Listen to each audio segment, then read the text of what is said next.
What's good, Internet? My name is Attack Slug, and welcome to my WWE Survivor Series 2018 predictions video. A very interesting show this year, considering all of the last-minute changes based on various circumstances, making things a little bit harder to predict. But you know what? I love shows that are unpredictable. So let's kick it off with the kickoff match. Your 10-on-10, but really more than that, tag team match playa, Holla Holla. And on the Raw side, we have Bobby Roode, Chad Gable, The Revival, the B-Team, the Lucha House Party, and the Ascension. On SmackDown side, we have the Usos, the New Day, Sanity, the Club, and the Colognes. And SmackDown does have the numbers advantage here, because both the New Day and Sanity have 3. On Raw, only Lucha House Party has 3. So if everyone is at ringside, SmackDown has the advantage. But also, come on.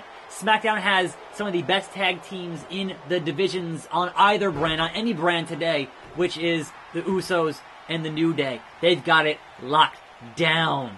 Like, when Raw has the B-Team and the Ascension, come on. That's not even a contest. That's not even fair for Raw. So yes, SmackDown takes it home, even with the Colognes in that match. SmackDown still gets the job done and does the damn thing. Now, moving on to the main card, we have your Cruiserweight Champion Buddy Murphy versus Mustafa Ali in the only just non-Raw vs. SmackDown match. Obviously, SmackDown does not have a Cruiserweight division, so they couldn't have one of those.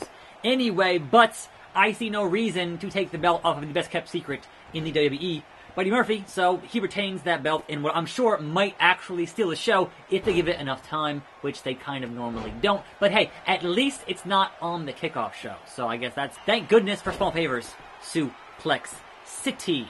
Anyway, moving on to the rest of our Raw versus SmackDown matchups, we have the Architect, Seth freaking Rollins versus the leader of Nakamerica, Shinsuke Nakamura. So your IC title versus your US title, and in any other circumstance that didn't involve Dean Ambrose, I would say that Seth Rollins manages to get this done and wins the match because he is just that good. But we know Dino does not care about brand supremacy. Dino does not care about anything on either brand in any capacity. He just wants to beat up and ruin the life of Seth freaking Rollins. So I would say Dean interferes and Nakamura wins that match. Moving on to additional tag team business with a flying goat here. What you gonna do, Daniel? And into a Hurricanrana. Okay. We have the AOP on Raw, your Raw Tag Champions, versus The Bar on SmackDown with The Big Show, right? So AOP has Drake Maverick, and The Bar has The Big Show. Now, you would think, alright, just mathematically, The Bar should win that. They have a much bigger guy in their corner. But honestly, this match should be a nice big hoss fight, just rough and tumble, just SmackDown style, should be great.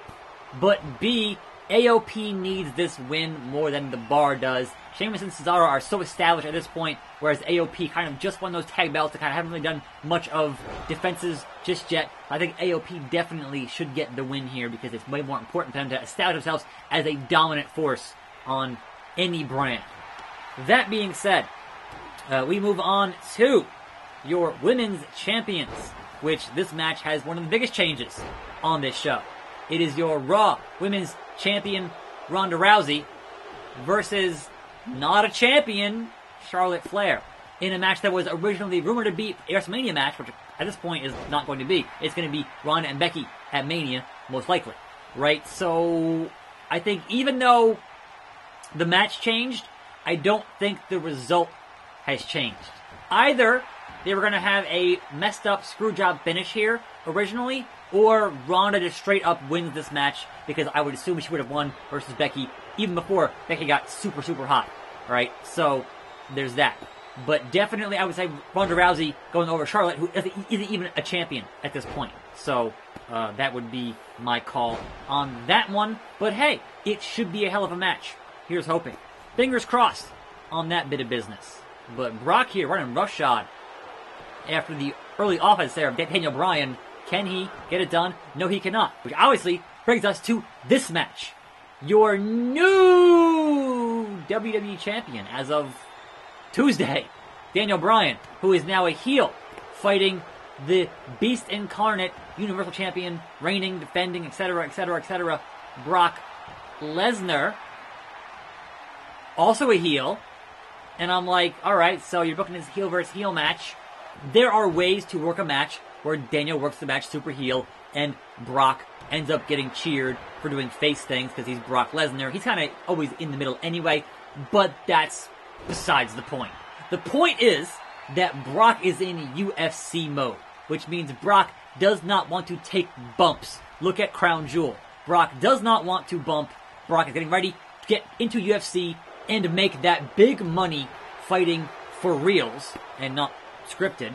So why would Brock bump for Daniel Bryan? Now you could build a match here around Daniel trying to execute on submissions. So therefore, no actual bumps, just a lot of different holds and that kind of thing. You could do that. Honestly, I think they took out AJ to not have him lose to Brock twice to protect AJ, and then put in Daniel, have him lose. Not gonna hurt him, right? He's a heel now. Not gonna hurt him. So, there is that. Brock Lesnar, it's a spoiler, he's gonna win.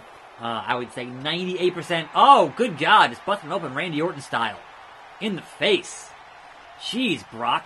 Show yourself. Anyway, moving on to our traditional 5-on-5 women's match for the show.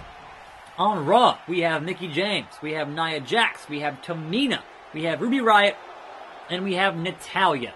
Now, keep in mind, on Raw, we have the captain of the team, Alexa Bliss, somewhere. Not sure if she can actually get involved physically or not. But also, don't discount the Riott Squad interfering here in some capacity with Liv Morgan and Sarah Logan. Now, on SmackDown, you have Carmella, Naomi, Sonya Deville, Asuka, and I'm recording this on Thursday evening at 7 o'clock, and I don't know who the fifth member is, right? They have not announced it yet, because obviously it was Charlotte, and now she's fighting Ronda, so who is number 5? Could it be Lana is best? Lana number 1. I mean, maybe. It could be Mandy Rose. It could be Nikki Cross, right? You've got options there when it comes to that particular match. But I would say in this case, considering you have Nia and Tamina on the Raw side, also boo Nia for hurting Becky. But you have Bliss and Liv and Sarah Logan, like, that's the numbers game. That is 100% the numbers game. Raw gets this one. I don't see them not getting this one, even though I like the team on SmackDown better, because SmackDown is a better show. But also, it's weird that the Raw team, outside of Natalya, is all heels. And certainly, Natalya and Ruby on the same team, there's going to be some problems there. But regardless, you still have the Riott Squad, you still have Alexa, you still have all those intangibles to interfere in that particular match up. Now, bringing that all the way to the Raw team, 5-on-5. On the Raw side, you have Dolph Ziggler, Drew McIntyre, Braun Strowman, Finn Balor, my man Bobby Lashley, with Baron Corbin as the team captain, but also Lio Rush out there going, Lashley, Lashley, looks like money, smells like money, hit with the pose. And on the SmackDown side, you have your team captain, The Miz, Rey Mysterio, Samoa Joe, Jeff Hardy, and Shane McMahon, because he's the best in the world for Shane McMahon reasons, and that's always a thing. Now, there's been a rumor that Shane could end up getting taken out or making some kind of a deal with Randy Orton, and having Randy Orton on this team instead of Shane. That would be preferable to me. But I think based on looking at the last couple of years, that Team SmackDown should win this one. And I know that Braun has to coexist with his team, right? But what if Braun got eliminated?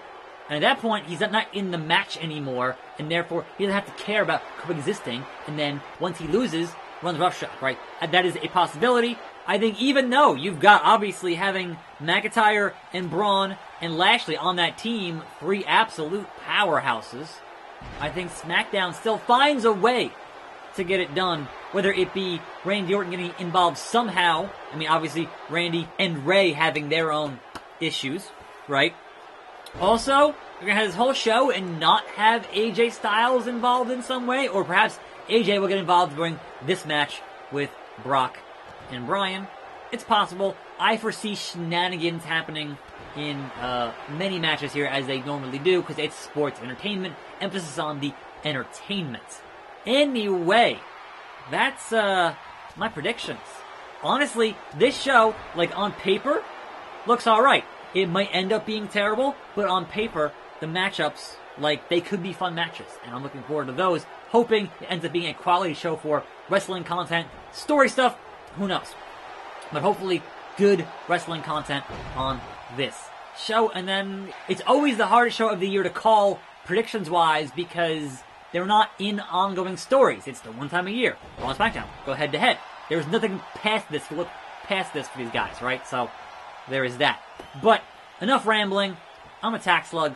Thanks for watching. More videos every day. I'll see you next time. Brock just tapped out Daniel Bryan. Could that be a spoiler for Survivor Series? I guess we'll see. If it happens, this game called it. This CPU match called it. I'll see you next time. And I am out.